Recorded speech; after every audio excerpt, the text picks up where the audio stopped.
الحمدللہ وکفا وسلام علی عبادہ الذین اصطفیٰ اشہد ان لا الہ الا اللہ وحدہ لا شریک لہ واشہد ان محمدا عبدہ ورسولہ صلی اللہ علیہ وآلہ وسلم۔ اللہم صلی علی محمد وعلی آل محمد کما صلیت علی ابراہیم وعلی آل ابراہیم انک حمید مجید۔ اللہم بارک علی محمد وعلی آل محمد کما بارکت علی ابراہیم وعلی آل ابراہیم انک حمید مجید۔ اما بعد فاعوذ باللہ السمیع العلیم من الشیطان الرجیم من ہمزہ ونفخہ ونفثہ۔ بسم اللہ الرحمن الرحیم۔ کُلًّا نُمِدُّ ہؤلاء وہؤلاء من عطاء ربک وما كان عطاء ربک محظورا۔ اور ہر ایک کو ہم مدد دیتے ہیں، ان کو بھی اور ان کو بھی۔ من عطاء ربک، تیرے رب کی بخشش سے، تیرے رب کی عطا سے۔ وما كان عطاء ربک محظورا، اور تیرے رب کی جو عطا ہے، اس کی جو بخشش ہے، اس کی جو عنایت ہے، وہ بند کی ہوئی یا رکی ہوئی یا ممنوع نہیں ہے۔ آیت نمبر 20 سورہ بنی اسرائیل، یہاں سے آج کے سبق کا آغاز اللہ کی توفیق سے ہو رہا ہے۔ اور جیسا کہ آپ کو معلوم ہے کہ سورہ بنی اسرائیل کا جو مرکزی مضمون ہے وہ تنبیہ بھی ہے، تفہیم بھی ہے اور تعلیم بھی ہے۔ تو تنبیہ میں اللہ کریم نے ان آیات میں جو اس سے ماقبل گزری، جو گزشتہ درس کے اندر اس کا مفہوم ہم نے سمجھنے کی کوشش کی، تو اس میں اللہ کریم نے آخرت کے تصور کو واضح کیا ہے، اور ہمارا جو دنیا کا کیا ہوا ایک ایک عمل ہے، اس کا جو آخرت کے ساتھ تعلق ہے، اس کو ایک انتہائی چھوتے اسلوب میں اللہ کریم نے آسان فہم انداز میں ہمیں سمجھایا ہے کہ یہ کس قدر ہر عمل اہم ہے اس دنیا میں کیا ہوا، اور یہ قیامت والے دن اسی دنیا میں کیا ہوا ایک ایک عمل سامنے آئے گا، اور یہ کہہ دیا جائے گا اقرأ کتابک کفا بنفسک اليوم علیک حسیبا، یہ اپنی کتاب، اپنا کھاتا خود ہی پڑھ لو، کفا بنفسک اليوم علیک حسیبا، کہ آج تیرا حساب کرنے کے لیے تیری اپنی جان، اپنا آپ ہی تیرے اوپر کافی ہے۔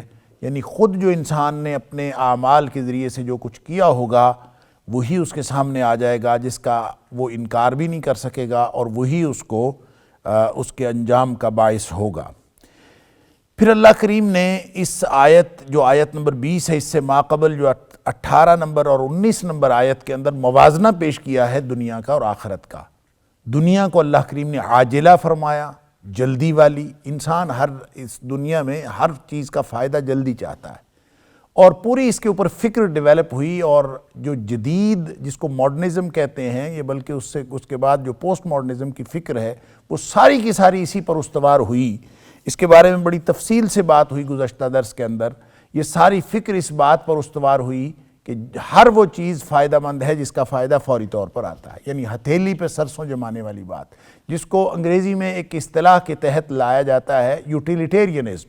ہر چیز جو نظریہ افادیت پسندی، جس کا فائدہ ہے وہ چیز ہے، جو چیز نظر آتی ہے وہ ہے، اور جو نظر نہیں آتی وہ نہیں ہے۔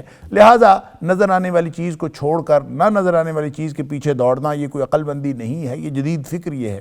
اس کو قرآن کہتا ہے عاجلہ۔ من کان یرید العاجلۃ عجلنا لہ فیہا ما نشاء لمن نرید۔ جو شخص دنیا چاہتا ہے، عاجلہ چاہتا ہے، اب یہ کمپیریزن ہے عاجلہ کا اور آخرہ کا۔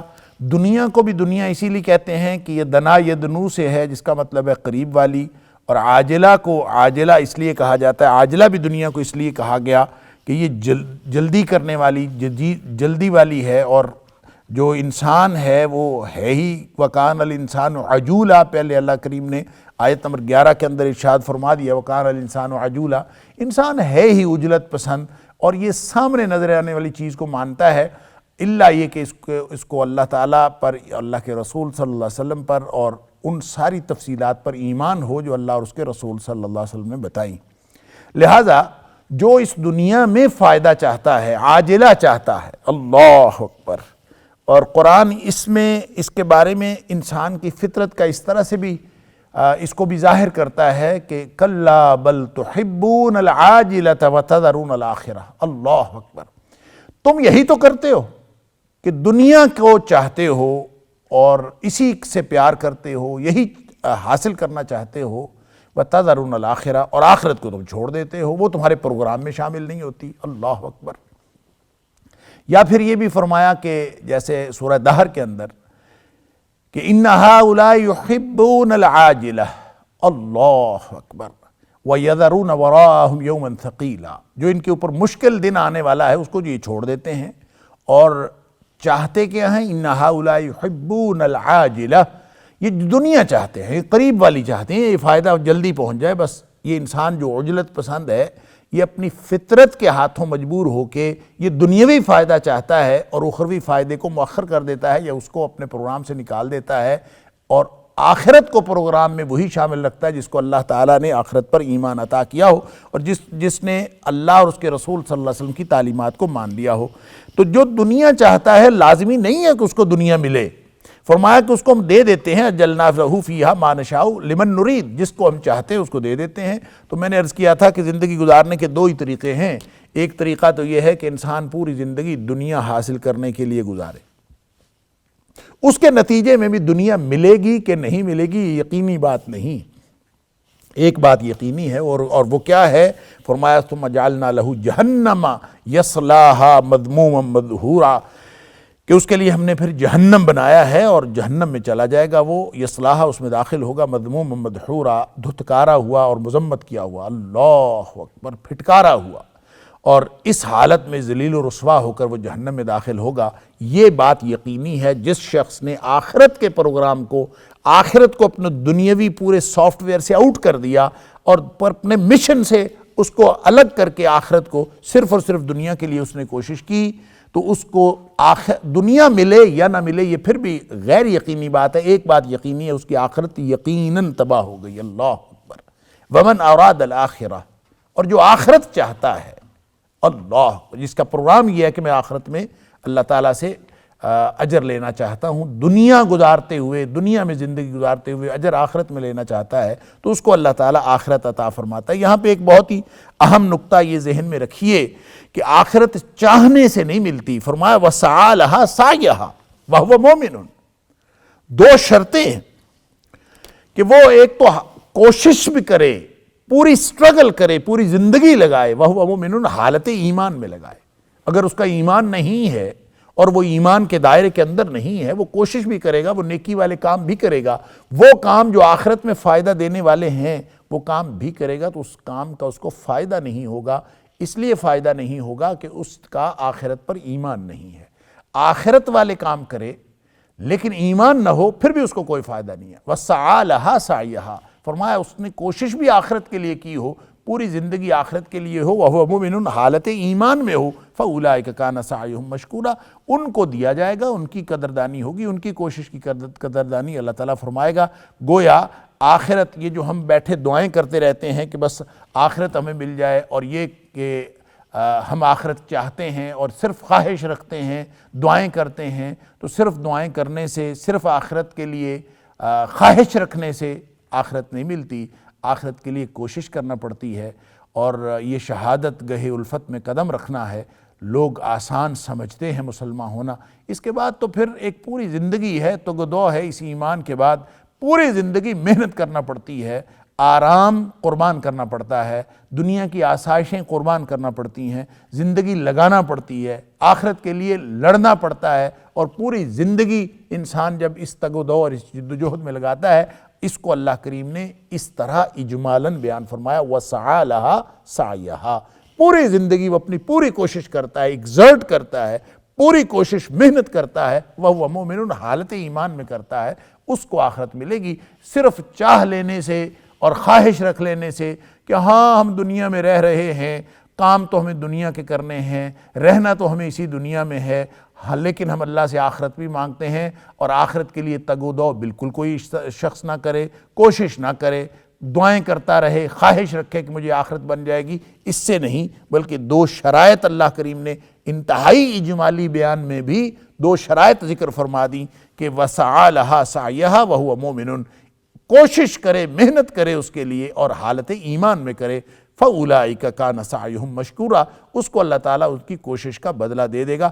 وگرنہ ہر محنت اور کوشش جو ہے وہ ضروری نہیں ہے کہ وہ قیامت والے دن اس کا بدلہ ملے۔ کوشش کر کر کے، محنت کر کر کے لوگ تھکے ہوئے ہوں گے لیکن جہنم میں جائیں گے۔ اللہ اکبر۔ هل اتاک حدیث الغاشیہ وجوہ یومئذ خاشعہ عاملۃ ناصبہ، اللہ اکبر، تصلی نارا حامیہ، کہ اتنے ڈرے ہوئے لوگ کچھ ہوں گے قیامت والے دن۔ هل اتاک حدیث الغاشیہ، کیا تمہارے پاس غاشیہ یعنی چھا جانے والی جو قیامت ہے اس کی خبر نہیں پہنچی؟ وجوہ یومئذ خاشعہ، کچھ ڈرے ہوئے چہرے ہوں گے اس دن۔ عاملۃ ناصبہ، تھک چکے ہوں گے عمل کر کر کے، اللہ اکبر، لیکن تصلی نارا حامیہ، جہنم میں داخل ہوں گے۔ اللہ اکبر۔ اللہ تعالیٰ ہمیں معاف فرمائے۔ یا پھر فرمایا کہ قرآن میں قل هل ننبئکم بالاخسرین اعمالا، اے حبیب صلی اللہ علیہ وسلم ان کو فرما دیجئے کہ میں تمہیں ان کی خبر دوں جو اعمال کے اعتبار سے خسارہ پانے والے لوگ ہیں۔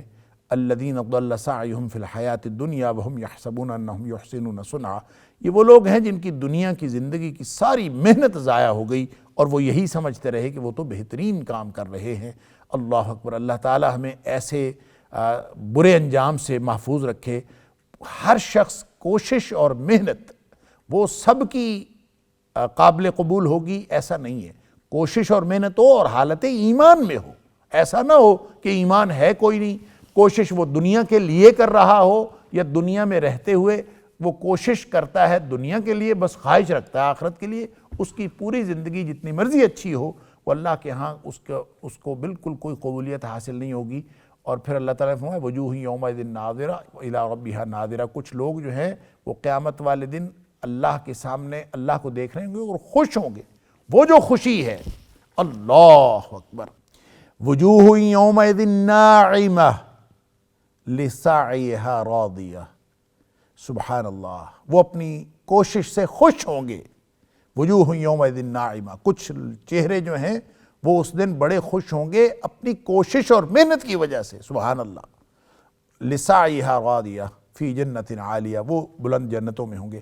اللہ تعالی ہم سب کو ان میں سے کرے، لیکن یہ بات ذہن میں رکھنی چاہیے کہ اللہ نے انتہائی اختصار کے اور اجمال کے اسلوب میں بھی ان دو شرائط کو بیان کیا ہے، اور ہم اپنی اپنی زندگیوں کو، اپنی کوشش اور کاوش تو ہر شخص کرتا ہے، ایسا نہیں ہے کہ کوئی محنت نہیں کرتا، لیکن محنت کس لیے کی جا رہی ہے یہ فرق ہے، وگرنہ ہر شخص محنتی اور مشقتی پیدا کیا گیا ہے۔ اللہ تعالیٰ قرآن میں فرماتا ہے کہ یا ایھا الانسان انک کادح الی ربک کدحا فملاقیہ، اے انسان تو محنتی اور مشقتی پیدا کیا گیا ہے، قدحن، اور یہ مشقتی اس طرح سے نہیں ہے کہ مشقت رکی ہوئی ہو، یہ چلتی رہتی ہے۔ قادح اس مشقتی کو کہتے ہیں، اس مزدور کو کہتے ہیں عربی میں جو صرف تھوڑی سی مزدوری کے لیے سارا دن محنت کرتا ہے کہ اس کو کچھ مزدوری مل جائے۔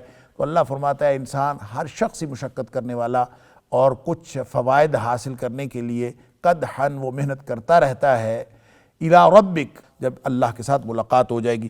لہٰذا یہ جو آخرت والی بات ہے یہ سمجھنا چاہیے کہ اس کے لیے بالکل ٹارگٹ اسپیسیفائی کر کے کہ میں نے آخرت میں اللہ سے اجر لینا ہے، محنت کرنی پڑے گی حالت ایمان میں، پھر وَكَانَ سَعْيُهُ مَشْكُورًا، پھر انشاءاللہ وہ اللہ کے ہاں اس محنت کی قدردانی ہوگی، وہ قابل قدر ہوگی۔ البتہ دنیا میں اللہ فرماتا ہے كُلًّا نُمِدُّ هَؤُلَاءِ وَهَؤُلَاءِ مِنْ عَطَاءِ رَبِّكَ، اللہ تعالیٰ فرماتا ہے دنیا میں تو ہم ان کی بھی مدد کرتے ہیں اور ان کی بھی مدد کرتے ہیں، سبحان اللہ۔ دنیا کافروں کو بھی ملتی ہے، دنیا مسلمانوں کو بھی ملتی ہے، من عطاء ربک، یہ رب کی عطا ہے۔ دنیا میں اللہ تعالیٰ ایک چھٹا دیتا ہے، ایک بالکل ہر ایک کو، کسی کو بھی مل سکتا ہے کسی کو بھی نہیں مل سکتا، یہ بالکل اس کے لیے کوئی رول نہیں ہے کہ فلاں کو ملے گا فلاں کو نہیں ملے گا، یہ اللہ کی عطا ہے، وہ ان کو بھی دیتا ہے ان کو بھی دیتا ہے، کبھی وہ دے کے آزماتا ہے، کبھی وہ چھین کے آزماتا ہے۔ اس بات سے کسی غلط فہمی میں مبتلا نہیں ہونا چاہیے کہ کافروں کو مدد مل رہی ہو تو یہ کہنا کہ شاید یہ کافر جو ہیں وہ اللہ کے ہاں پسندیدہ لوگ ہیں اس لیے ان کو نوازا جا رہا ہے، ایسا نہیں۔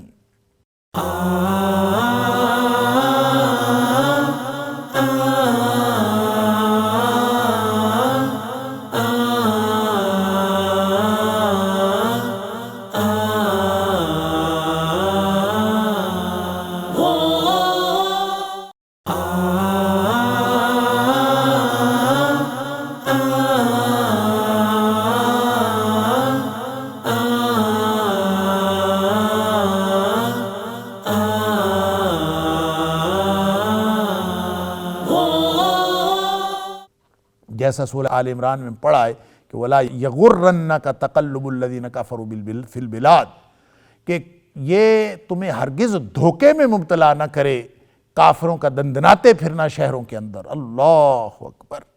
متاع قلیل ثم مأواہم جہنم، یہ تو چند دن کی بات ہے، پھر ان کا ٹھکانہ جہنم ہے، وبئس المہاد، بہت ہی برا ٹھکانہ ہے۔ اللہ تعالیٰ معاف فرمائے۔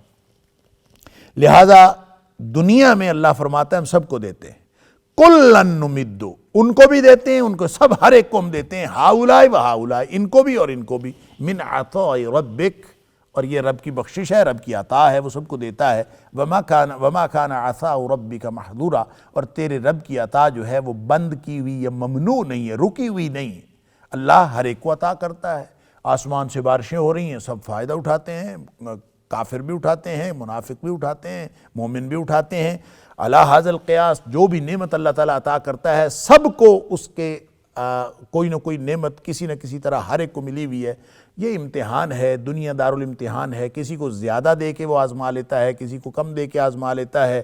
اور یہ جو نبی اکرم صلی اللہ علیہ وسلم کا جو طرز زندگی ہے وہ ہمیں اس بات کی طرف نشاندہی کرتا ہے، آپ کی جو سیرت طیبہ ہے وہ اس طرف نشاندہی کرتی ہے کہ مالدار ہونا یہ بھی اللہ کی نعمت ہے، لیکن تنگ دست ہونا یہ بھی اللہ کی نعمت ہے۔ سبحان اللہ۔ کیوں؟ ہر وہ چیز نعمت ہے جو اللہ کی یاد سے غافل نہ کرے۔ اگر انسان اللہ کی یاد سے غافل ہو جاتا ہے تو مال بھی فتنہ ہے، مفلسی بھی فتنہ ہے، تنگ دستی بھی فتنہ ہے، مفلسی بھی کفر کے قریب کر دیتی ہے، مال بھی انسان کو باغی بنا دیتا ہے۔ لہٰذا نبی اکرم صلی اللہ علیہ وسلم کا فرمان کہ مومن کا معاملہ بڑا عجیب ہے، وہ تنگ دستی میں بھی اللہ سے اجر لے لیتا ہے اور وہ خوشحالی میں بھی اللہ سے اجر لے لیتا ہے۔ معاملہ اللہ کو یاد رکھنے کا ہے اور اللہ کے ساتھ رویے کا ہے۔ مالدار ہونا یا تنگ دست ہونا یہ اتنا فرق نہیں ہے جتنا فرق رویے کا ہے۔ اگر رویہ وہی ہے اللہ کی یاد والا، اور چاہے وہ مالدار ہو اور چاہے وہ تنگ دست ہو، تو پھر کوئی حرج نہیں، پھر وہ نعمتیں انشاءاللہ اجر بن جاتی ہیں، حتیٰ کہ تنگ دستی بھی اجر بن جاتی ہے۔ نبی اکرم صلی اللہ علیہ وسلم مومن کا معاملہ بڑا عجیب ہے، یہ خوشحال ہوتا ہے تو بھی اللہ سے اجر لے لیتا ہے، تنگ دست ہوتا ہے تو بھی اللہ سے اجر لے لیتا ہے۔ کس طرح کہ جب یہ خوشحال ہوتا ہے تو اللہ کا شکر کر کے اللہ سے اجر لیتا ہے، اور جب یہ تنگ دست ہوتا ہے تو پھر اللہ کے سامنے عاجزی کرتا ہے اور صبر کرتا ہے تو یہ اللہ سے اجر لے لیتا ہے۔ خود نبی اکرم صلی اللہ علیہ وسلم نے فرمایا، میرے سامنے یہ آپشن پیش کیا گیا کہ آپ چاہیں تو آپ کے پیچھے پیچھے پہاڑ سونے اور چاندی کے آپ کے پیچھے پیچھے چلے، لیکن نبی اکرم صلی اللہ علیہ وسلم نے اللہ سے دعا کی، اشبع یوماً واجوع یوما، اللہ میرے اوپر اس طرح سے زندگی میری بنا دے کہ میں ایک دن پیٹ بھر کے کھانا کھاؤں اور ایک دن میں بھوکا رہوں، اور جب میں بھوکا رہوں گا تو میں تیری سامنے عاجزی کروں گا، تیرے سامنے گڑ گڑاؤں گا، اور جب میں پیٹ بھر کے کھانا کھاؤں گا تو تیرا شکر کروں گا، تاکہ عاجزی بھی ساتھ چلتی رہے اور شکر بھی ساتھ چلتا رہے۔ اللہ کی عطا دونوں صورتوں میں ہوتی رہتی ہے اگر انسان کا ایمان کامل ہے۔ اللہ تعالی ہم سب کو ایمان نصیب فرمائے۔ لہذا فرمایا کہ یہ تو دنیا کو معیار بنانا درست نہیں ہے، دنیا اللہ تعالیٰ سب کو دیتا ہے اور ہر ایک کو یہاں بھی ملتی ہے ادھر بھی ملتی ہے، کسی کو زیادہ مل جاتی ہے کسی کو کم مل جاتی ہے۔ انظر کیف فضلنا بعضهم علی بعض، دنیاوی عطا کے بارے میں دیکھو تو صحیح ہم نے کیسے بعض لوگوں کو بعض پر فضیلت دی۔ اللہ اکبر، یعنی دنیا میں بعض لوگ اس قدر امیر ہیں، اس قدر خوشحال ہیں کہ آدمی حیران رہ جاتا ہے، ان کو دنیا کی ساری آسائشیں اویلیبل ہیں۔ اللہ، اور ایک سے ایک بڑھ کر عیاشی اور آسائش ان کو اویلیبل ہے، اور دوسری طرف مسلمان ہیں، دوسری طرف ایسے لوگ بھی ہیں، ایسے انسان بھی ہیں جو انتہائی کہہ لیجئے کہ قسم پرسی میں اور تنگ دستی میں زندگی گزار رہے ہیں۔ تو یہ دونوں طرح کے ہمیں نظر آتے ہیں یہاں پہ دنیا میں مظاہر۔ اللہ فرماتا ہے انظر، ان کو دیکھو تو صحیح، عبرت حاصل کرو، کیف فضلنا بعضهم علی بعض، کس طرح ہم نے بعض کو بعض پر، یعنی ایک کو دوسرے پر کس طرح سے فضیلت عطا کی ہے۔ دنیا میں کسی کو ایک کو جب فضیلت ملتی ہے تو ساری دنیا انسپریشن لیتی ہے کہ سبحان اللہ، ہم کہتے ہیں کہ وہ تو اڑا جا رہا ہے، اس کو اللہ نے اتنا نوازا ہے، اس کو اتنا ملا ہے، ہمیں نہیں ملا۔ تو یہ جو دنیاوی فضیلتیں اور فوقیتیں ہیں ہمیں کس قدر خیرہ کرتی ہیں، ہماری نظریں چندھیا جاتی ہیں لوگوں کی خوشحالی دیکھ کر، لوگوں کی فضیلتیں اور ان کے مقام و مرتبے کو دیکھ کر۔ یہ اللہ تعالیٰ نے جو ایک دوسرے پر مقام و مرتبے دیے ہیں، اللہ تعالیٰ فرماتا ہے دیکھو تو صحیح، وَالْآخِرَةُ أَكْبَرُ دَرَجَاتٍ وَأَكْبَرُ تَفْضِيلًا، اللہ اکبر۔ جو آخرت ہے وہ درجات کے اعتبار سے بہت بڑی ہے، اکبر درجات، وہاں پہ بہت بڑے درجے ہیں۔ درجہ ایک سے اوپر، ایک سے اوپر، جو اوپر کی طرف چلتا ہے وہ درجہ ہوتا ہے، جو نیچے کی طرف یہ سیڑھی جو جس سے ہم اوپر کی طرف جاتے ہیں، چڑھنے کے لیے جو سیڑھی بنائی جاتی ہے، جب اوپر کی طرف ایک ایک درجہ بڑھتے ہیں اس کو درجہ کہتے ہیں، جب نیچے کی طرف جاتے ہیں تو اس کو درکہ کہتے ہیں۔ تو یہ ہے درجات، اوپر کو جانے والے، ایک سٹیپ درجہ ہے، پھر اس کے بعد ایک سٹیپ درجہ ہے۔ تو فرمایا آخرت جو ہے اکبر درجات، دنیا میں یہ جو چھوٹے چھوٹے درجے ہیں تم سے برداشت نہیں ہوتے، اور یہ فضیلتیں تمہیں بہت بھلی معلوم ہوتی ہیں دنیا والی، تمہارا کیا خیال ہے آخرت کی کہ درجے جو ہیں وہ کیسے ہوں گے؟ تو اللہ تعالیٰ ترغیب فرما رہے ہیں، اور یہ پورا سسٹم بتا کے، تفہیم عطا کر کے یہ ترغیب عطا کی جا رہی ہے کہ دنیا میں جتنی فضیلتیں دیکھ کر تم انسپریشن لیتے ہو، تم ویسا بننا چاہتے ہو، اس خوشحالی کو حاصل کرنا چاہتے ہو، اس درجے پر پہنچنا چاہتے ہو، تو یہ دنیا کے درجے تو کوئی حیثیت ہی نہیں رکھتے۔ کُلًّا نُمِدُّ ہَؤُلَاءِ وَہَؤُلَاءِ، ان کو بھی ہم دے رہے ہیں، ان کو بھی ہم دے رہے ہیں، کافروں کو بھی مل رہا ہے، مسلمانوں کو بھی مل رہا ہے، اہل ایمان کو بھی مل رہا ہے، جن کی آخرت اچھی ہے ان کو بھی مل رہا ہے، اور جن کی آخرت اچھی نہیں ہے ان کو بھی مل رہا ہے۔ یہاں دنیا کا عطا ہونا معیار نہیں ہے، پھر بھی یہاں کی فضیلتیں انظر کیف فضلنا بعضهم علی بعض، کس طرح ہم نے ایک دوسرے کے اوپر لوگوں کو فوقیتیں دی ہوئی ہیں، فضیلتیں دی ہوئی ہیں۔ تو کیا خیال ہے آخرت کی فضیلتوں کے بارے میں؟ اللہ اکبر۔ دنیا میں اقتدار کے حصول کے لیے اور مال کے حصول کے لیے لوگ مر جاتے ہیں، مٹ جاتے ہیں، اپنی پوری زندگی لگا دیتے ہیں، اپنی ہر چیز داؤ پر لگا دیتے ہیں، اور سارا کچھ قربان کرنے پر تیار ہو جاتے ہیں اقتدار کے لیے، اور اس چودر کے لیے، اس چودراہٹ کے لیے، اس سلطان کے لیے، اس فضیلت اور فوقیت اور درجے کو حاصل کرنے کے لیے جو دنیاوی اعتبار سے اللہ تعالیٰ فرماتا ہے انظر کیف فضلنا بعضهم علی بعض۔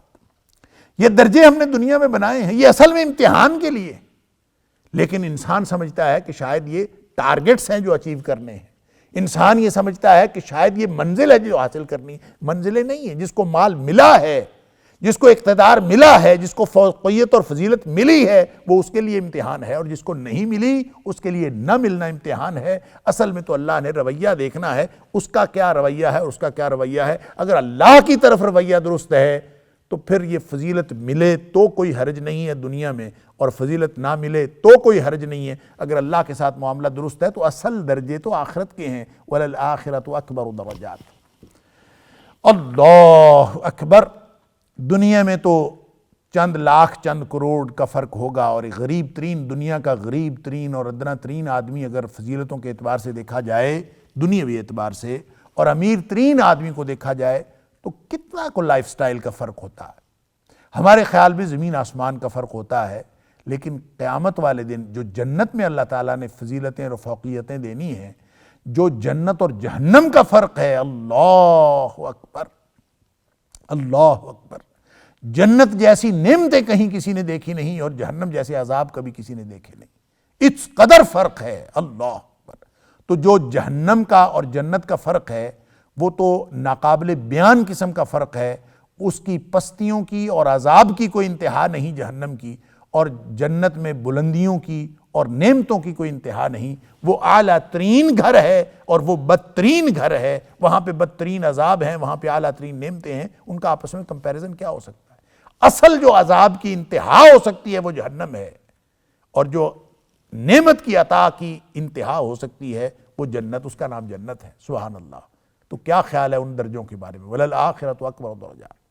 اور پھر جنت میں جانے کے بعد جو لوگ جنت میں ہی چلے گئے، جنتی ہی قرار پائے، اس میں بھی درجے ہیں، اس میں بھی کوئی اوپر والا جنتی ہے، کوئی نیچے جنتی ہے، درجے تو وہاں پہ بھی ہیں، اور وہ درجوں میں کا فرق اگر ایک درجے کا فرق ہو گیا، اللہ اکبر، دنیاوی فضیلتوں اور فوقیتوں کی طرف توجہ دلا کے اللہ تعالی ہمیں آخرت کی ترغیب عطا فرما رہا ہے کہ وَلَلْآخِرَةُ أَكْبَرُ دَرَجَاتٍ وَأَكْبَرُ تَفْضِيلًا۔ اللہ اکبر، وہاں درجے بھی بڑے، وہاں فضیلتیں بھی بڑی۔ سبحان اللہ۔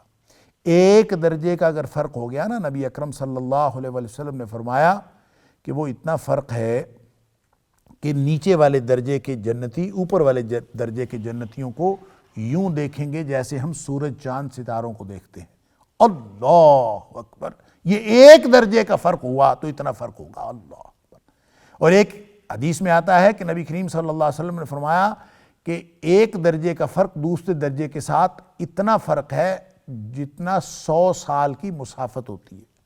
100 سال میں ایک شخص جتنا سفر طے کرتا ہے اتنا فاصلہ ہوگا ایک درجے کا دوسرے درجے کے ساتھ۔ اللہ اکبر۔ یہ ہیں وَلَلْآخِرَةُ أَكْبَرُ دَرَجَاتٍ، آخرت کے درجے بڑے ہیں۔ جن لوگوں کو آخرت پر ایمان ہے، جو یؤمنون بالآخرہ، جو آخرت پر ایمان رکھنے والے ہیں، وہ تو پھر آخرت کے لیے کوشش کرتے ہیں۔ دنیا میں آپ بہترین درجہ حاصل کر بھی لیں تو کیا کر لیں گے؟ دنیا میں کوئی شخص اگر بہت بڑی بادشاہت حاصل کر لے تو اپنے ملک کا بادشاہ بن جائے گا، اپنے ملک کا وزیر اعظم بن جائے گا، صدر مملکت بن جائے گا، یا اپنے ملک کا امیر ترین آدمی بن جائے گا، دنیا کا امیر ترین آدمی بن جائے تو بھی اس نے کیا حاصل کیا؟ اس پوری بھری دنیا میں ایک چھوٹا سا حصہ حاصل کیا۔ یہ پوری بھری دنیا جس کی آخرت کے مقابلے میں اللہ کے نزدیک ایک مچھر کے پر کے برابر بھی حیثیت نہیں ہے۔ اللہ، یہ حاصل کیا۔ اور اگر اس نے جنت حاصل کی تو پھر اس نے کیا حاصل کیا کہ اس کی مثال کو آپ یوں سمجھ لیجئے کہ نبی اکرم صلی اللہ علیہ وسلم نے فرمایا کہ ادنا ترین جنتی، جو آخری جنتی جنت میں جائے گا، جس کو جہنم سے نکالا جائے گا، وہ اپنی گناہوں کی سزا بھگت کے جب وہ جہنم سے نکلے گا اور جنت میں جائے گا، اس کی لمبی تفصیل ہے مسلم شریف کے حدیث میں کہ وہ پہلے نکلے گا، اللہ تعالیٰ اس کو نکال کے جہنم کے کنارے پہ رکھ دے گا اور وہ خواہش کرے گا کہ اللہ یہاں پہ جہنم کی حدت محسوس ہوتی ہے، مجھے تھوڑی دور لے جا۔ پھر اس کو دور لے جایا جائے گا، پھر وہ ایک درخت کے نیچے جائے گا، پھر وہ آگے سے پھر جنت کے دروازے تک کی خواہش کرے گا۔ اللہ اکبر۔ یعنی اس کی خواہش ہر موقع پر، ہر سٹیپ پہ جب وہ اللہ سے دعا کرے گا تو وہ یہ وعدہ کرے گا کہ میں آئندہ اور کوئی چیز نہیں مانگتا، بس مجھے اگلے سٹیپ پہ کرتے کرتے جب جنت کے دروازے پر آ جائے گا تو پھر وہ اللہ سے دعا کرے گا کہ یا اللہ مجھے جنت میں داخلہ بھی عطا فرما دے۔ اللہ، تو اللہ تعالیٰ مسکرا دیں گے اور اس کو فرمائیں گے کہ جا تو جنت میں چلا جائے۔ تو جب وہ جنت میں جائے گا تو وہ واپس آ جائے گا، کہے گا اللہ جنت تو بھری ہوئی ہے، دروازے سے ہی گویا واپس آ جائے گا، جنت میں داخل نہیں ہوگا، کہے گا اللہ تیری جنت تو بھر چکی ہے، میرے لیے تو جگہ ہی کوئی نہیں۔ تو اللہ تعالیٰ اس کو فرمائے گا تو داخل ہو، تیرے لیے میں نے جنت رکھی ہے۔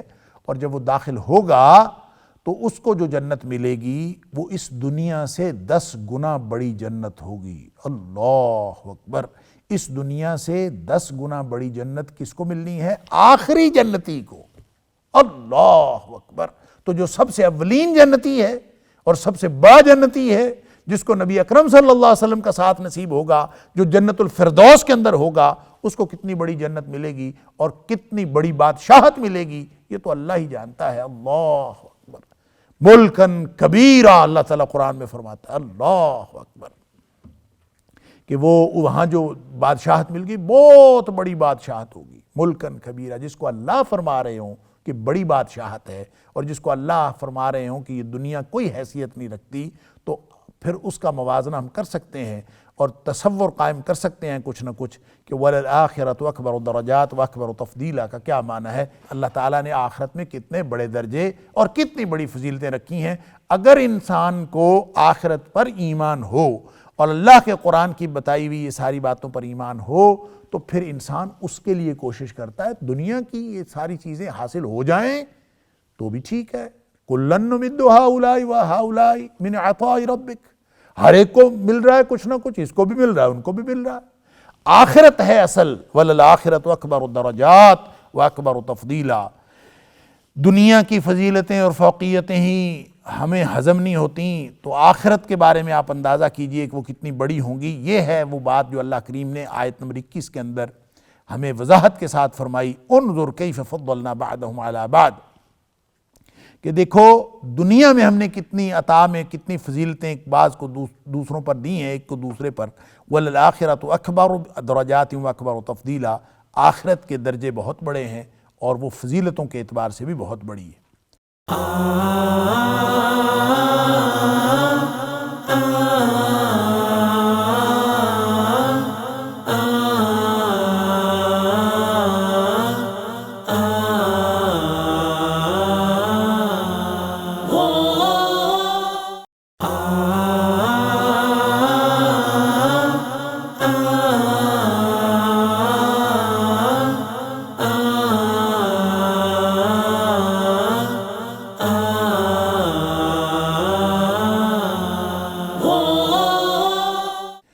اللہ تعالی ہمیں آخرت کی فضیلتیں عطا فرمائے. ربنا آتنا فی الدنیا حسنۃ وفی الآخرۃ حسنۃ وقنا عذاب النار، کہ اللہ دنیا کی فضیلتیں بھی عطا کر اور آخرت کی فضیلتیں بھی عطا کر، آخرت کی بھلائیاں بھی عطا کر اور ہمیں جہنم کے عذاب سے بچا لے. لا تجعل مع اللہ الہا آخر فتقعد مذموما مخذولا. اللہ اکبر. آخرت کا درجہ لینا ہے نا تو ایک اصول کو اپنانا ہوگا، اور وہ اصول کیا ہے؟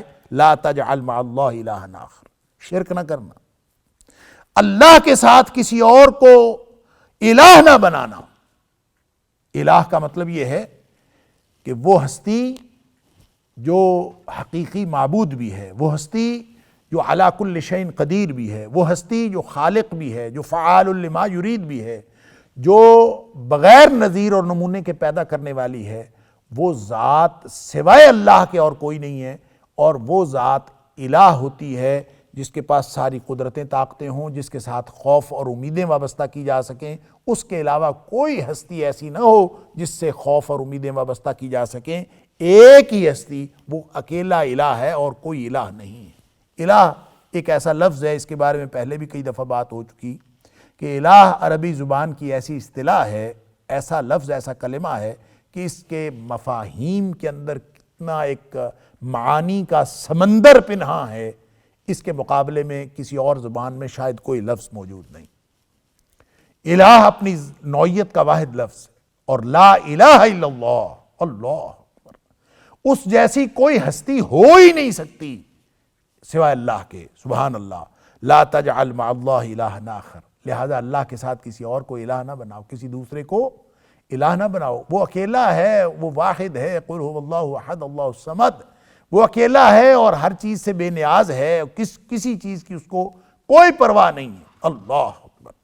لا تجعل مع اللہ الہا، اس جیسا کوئی اور نہیں، کسی دوسرے کو نہ بناؤ. اس کی ہر وہ بات جو اللہ کے لائق شان ہے، وہ مخلوق میں سے کسی کے لیے بھی روا سمجھنا یہ شرک، یہ اس کو الہ بنانا ہے. اور ہر وہ چیز جو اللہ کے لائق شان ہے اس میں کوئی کمی سمجھنا یہ بھی شرک ہے. اللہ ہماری نہیں سنتا، اللہ ہمیں نہیں دیکھتا، اللہ ہماری مدد نہیں کر سکتا، یہ بات اللہ کیسے کرے، یہ کیسے کرے، نعوذ باللہ من ذالک. اس طرح کے جتنے سوالات، جتنے خیالات آتے ہیں اور انسان اگر ان کو زبان پہ لاتا ہے، یہ شرک ہے. کہ اللہ کی ذات میں کسی چیز کی نفی سمجھنا یا اسی بات کا جو اللہ کی لائق شان ہے اس کا مخلوق کے اندر اس کا اثبات سمجھنا، یہ دونوں ہی شرک کی صورتیں ہیں. لہذا فرمایا لا تجعل مع اللہ الہا آخر. وہ آخرت کی فضیلتیں لینی ہیں تو یہ ایک بیسک، یہ باٹم لائن ہے، یہ بنیادی اصول ہے اس کے لیے کہ پھر شرک نہ کرنا اللہ کے ساتھ. اور شرک کے بغیر اگر انسان اللہ کے پاس پہنچ گیا، اس نے شرک نہ کیا ہو تو اللہ تعالیٰ اس کو یقیناً معاف فرما دے گا، اس کے باقی گناہ اللہ معاف فرما دے گا. اس نے بالکل اعلان کر رکھا ہے کہ ان اللہ لا یغفر ان یشرک بہ وَيَغْفِرُ مَا دُونَ ذَلِكَ لِمَن يَشَاءُ۔ شرک اس نے معاف نہیں کرنا، اس کے علاوہ جتنے بھی گناہ ہیں وہ جس کو چاہے گا معاف کر دے گا، شرک اس نے معاف نہیں کرنا۔ اور ترمذی کی وہ حدیث قدسی ہم نے سنی ہوئی ہے کئی بار کہ اللہ کے رسول صلی اللہ علیہ وسلم نے فرمایا کہ اللہ فرماتا ہے کہ اے میرے بندے، تو اگر میرے پاس آئے اور تیرے گناہ جو ہیں وہ آسمان تک پہنچے ہوئے ہوں، زمین بھری ہوئی ہو تیرے گناہوں کے ساتھ، لیکن تو اس حال میں میرے پاس آئے کہ تو میرے ساتھ شرک نہیں کرتا، اللہ اکبر، لا تشرک بی شیئا، میرے ساتھ تو بالکل شرک نہیں کرتا، تو میں بھی تیرے اتنے ہی گناہ معاف کر دوں گا، جتنے گناہ ہوں گے وہ سارے کے سارے معاف کر دوں گا، ولا ابالی، مجھے اس بات کی کوئی پرواہ بھی نہیں ہے، اللہ اکبر۔ اور یہ گویا باٹم لائن ہے جو یہاں اصول اللہ کریم نے بیان فرمایا، آخرت کی فضیلتیں لینی ہے، لا تجعل مع اللہ الہا آخر، اللہ کے ساتھ کسی دوسرے کو معبود نہ بناؤ، اس کے ساتھ کسی اور کو الہ نہ سمجھو۔ تو یہ اس کے مخاطبین صرف مشرکین مکہ نہیں ہے، یہ پوری دنیا کی، پوری انسانیت اس کی مخاطب ہے کہ اگر تم نے آخرت کے درجے، آخرت کی فضیلتیں لینی ہیں تو یہ باٹم لائن ہے کہ اللہ کے ساتھ کسی کو شریک نہ کرنا۔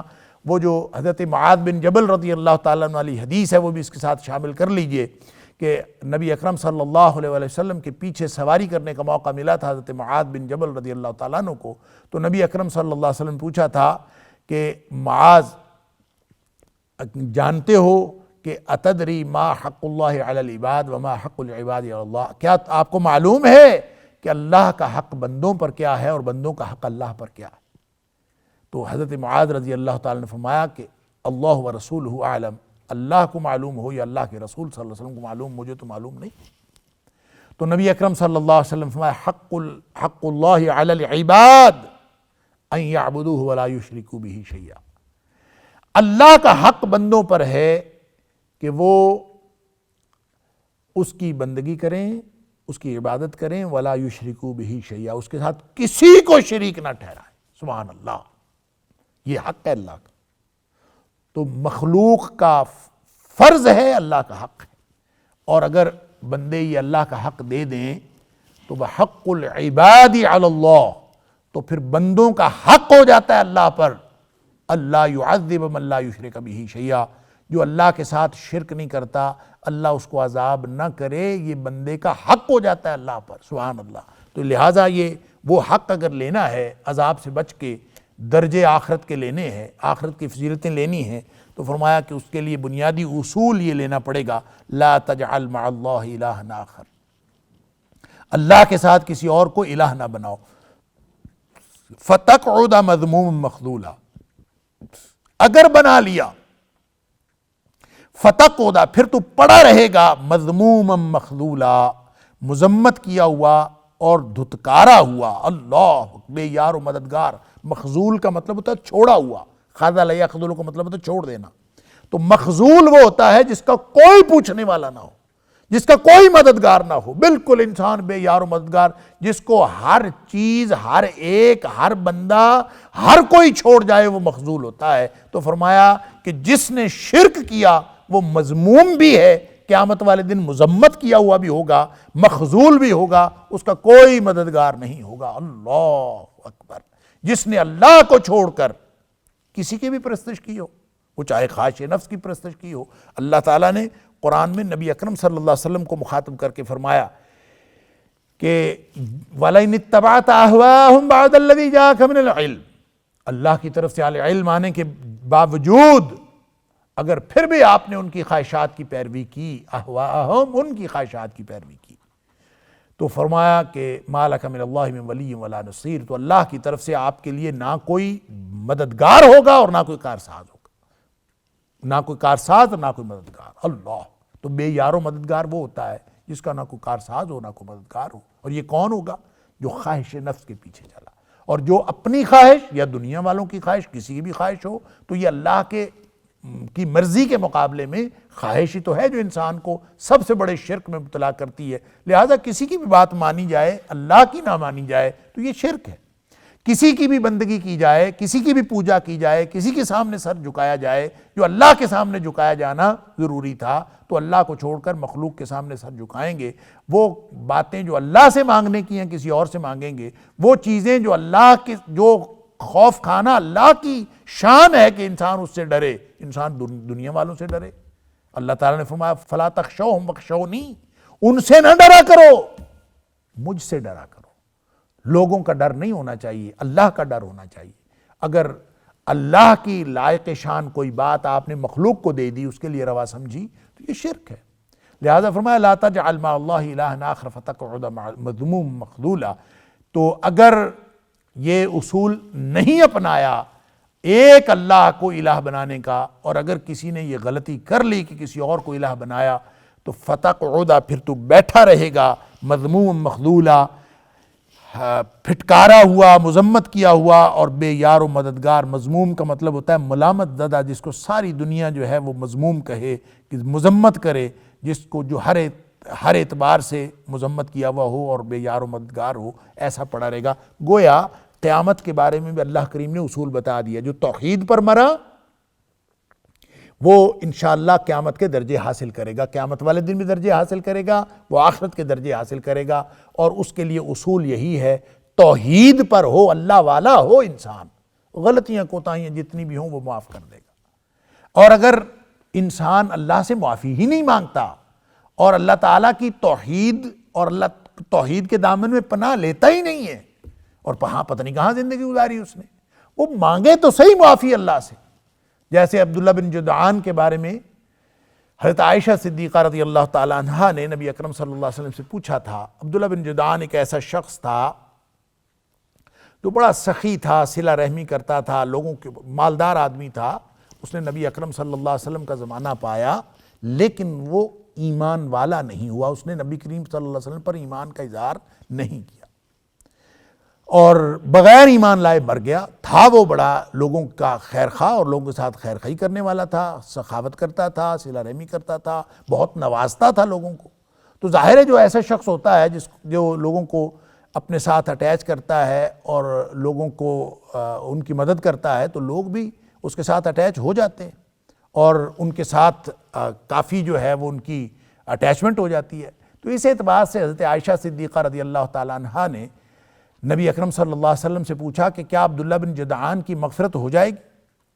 تو نبی اکرم صلی اللہ علیہ وسلم فرمایا لا، اس کی مغفرت نہیں ہوگی، اس لیے کہ انہو لم یقل یومن قط، اس نے ایک بھی دن یہ بات نہیں کہی رب اغفر لی خطیئتی یوم القیامہ، کہ اے اللہ تو میری خطائیں قیامت والے دن معاف کر دینا، میرے گناہ معاف کر دینا قیامت والے دن۔ اس نے یہ کہا ہی نہیں۔ گویا کیا مطلب کہ وہ اللہ کی توحید کے دامن میں اس نے پناہ لینے کی کوشش ہی نہیں کی، وہ اللہ کی طرف آیا ہی نہیں، اس نے آ کے اللہ سے بات ہی نہیں کی، اس نے اپنے اللہ سے مغفرت کی بات ہی نہیں کی۔ جب وہ اللہ سے مانگنے کے لیے آیا ہی نہیں تو پھر اس کو اللہ تعالیٰ کی طرف سے مغفرت کی امید تو نہیں رکھنی چاہیے۔ وہ کیسے امید رکھ سکتا ہے؟ اس نے کبھی کہا ہی نہیں، تو لہٰذا وہ بخشا بھی نہیں جائے گا۔ تو لا تجعل مع اللہ الہا آخر فتقعد مذموما مخذولا کا مطلب یہی ہے کہ اللہ کی توحید کے دامن میں پناہ لے لو، پھر تم مذمت سے بچ سکتے ہو اور بے یار و مددگار ہونے سے بچ سکتے ہو۔ جو اللہ کی توحید کے دامن میں آ گیا، جس نے اللہ کو اپنا رب مان لیا اور یہ ساری زندگی کوشش کرتا رہا کہ میں اکیلے اللہ کی بندگی کروں اور ہر قسم کے شرک سے میں بچا رہوں، جو اس بات سے اس کوشش میں زندگی گزارتا رہا اور اسی کوشش میں وہ اس دنیا سے چلا گیا، اور وہ اپنی ساری زندگی اسی بات پر لگا رہا کہ میں اللہ کے علاوہ کسی کو الہ نہ بناؤں، اسی پر اس کی موت واقع ہو گئی۔ تو نبی اکرم صلی اللہ علیہ وسلم کا فرمان ہے من کان آخر کلامہ لا الہ الا اللہ، جو مرتے وقت جس کا آخری کلام یہ ہوا کہ لا الہ الا اللہ، اس بات پر مرا کہ اللہ کے علاوہ کوئی الہ نہیں، سبحان اللہ، توحید پر اس کی موت آ گئی، فدخل الجنہ، اللہ کے رسول صلی اللہ علیہ وسلم فرمایا وہ جنت میں داخل ہو جائے۔ اللہ تعالی ہم سب کو ایمان والی اور توحید والی موت نصیب فرمائے۔ تو یہ گویا آخرت کی فضیلتیں حاصل کرنے کا نسخہ اللہ کریم نے بتا دیا کہ اس طرح سے ملے گی۔ کیا؟ توحید کے ڈسپلن میں آ جاؤ۔ اور توحید کا ڈسپلن کیا ہے، وہ عملی ضابطہ کیا ہے؟ پیچھے ہم نے آیت نمبر 9 کے اندر پڑھا تھا کہ ان ھذا القرآن یہدی للتی ہی اقوم، یہ قرآن ہے جو سیدھے رستے کی طرف لے کے جاتا ہے، اور وہ سیدھا رستہ قرآن والا کیا ہے؟ وہ سیدھا رستہ جو سیدھے رستے پر چلے گا وہ تو کامیابی حاصل کرے گا۔ وَأَنَّ الَّذِينَ لَا يُؤْمِنُونَ بِالْآخِرَةِ، جو آخرت پر ایمان نہیں رکھتے، اعتدنا لهم عذابا الیما، ان کے لیے ہم نے دردناک عذاب تیار کر رکھا ہے۔ یہ وہ حقیقت تھی کہ پھر اللہ تعالیٰ نے آخرت کی جواب دہی سے ڈرایا ہے، اور اس انذار کے ذریعے سے تفہیم عطا فرمائی ہے کہ آخرت اگر ٹھیک کرنی ہے تو تمہیں قرآن کے ضابطے پر عمل کرنا ہوگا۔